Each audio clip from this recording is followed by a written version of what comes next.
अहिल्यानगर मनमाड या महामार्गावरील वाहतूक श्रीरामपूर नेवासा येथून वळविण्यात आल्यामुळे नेवासा फाटा येथे आता वाहनांच्या प्रचंड मोठ्या प्रमाणात लांबच लांब रांगा लागल्या आहेत.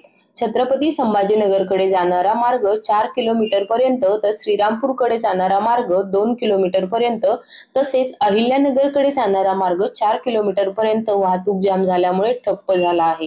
नेवासाचे पोलीस निरीक्षक धनंजय जाधव यांनी स्वतः नेवासा फाटा येथील आंबेडकर चौकात येऊन परिस्थितीचं गांभीर्य ओळखून वाहतूक सुरळीत करण्यासाठी आपल्या कर्मचाऱ्यांच्या मदतीने प्रयत्न चालू केले आहेत. आम्ही नेवास्कर न्यूज साठी ज्ञानेश्वर सिन्नरकर, नेवासा फाटा.